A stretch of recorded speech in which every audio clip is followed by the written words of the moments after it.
सैलाब गुजर गया है लेकिन खड़ी फसलें लिटा गया। सैलाबी रेलों ने पंजाब के कई अजला में तबाही मचा दी है। धान, कमात, मकई की फसलों को नुकसान पहुंचा। कानपुर में दरिया सिंध के रेलों ने चाचड़ा शरीफ के कदीमी बस्ती फुआड़ को डुबो दिया है। घरों में कई फीट पानी खड़ा है। कमात, चावल, चारे की फसलें मुकम्मल तौर पर दरिया बुर्द हो गई।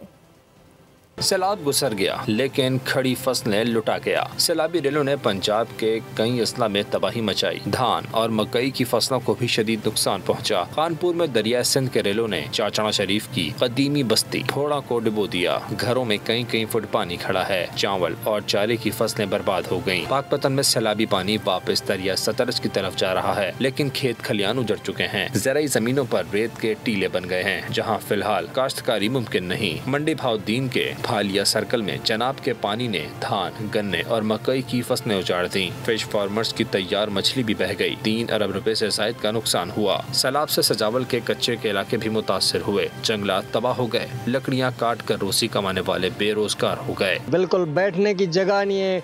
बच्चे जो हैं बाहर बैठे हुए हैं और हमारा मतलब है हमारे घर और 4 दीवारी जो भी गिरी है उन हमारे से तमन करें। हमारे को आने जाने का रास्ता भी नहीं है और कश्तियों पे आते जाते हैं। बस मैं खुद गड़ागड़ी चलाता हूँ, उस पर लकड़ियाँ काट के उधर गुजारा करता हूँ लेकिन सारा रास्ते डूब गए हैं। अब हम अपनी जो है जंगल में जो लकड़ियाँ काटते हैं ये सारी डूब गई है। सैलाब ने घर, जमीनें और रोजगार सब कुछ उजाड़ दिया। मुतासरा अफराद को अगर बर वक्त सहारा न मिला तो ये बस्तियाँ दोबारा आबाद नहीं हो सकेंगी। सब्सक्राइब करें और बेल दबाएं ताकि कोई खबर रह न जाए।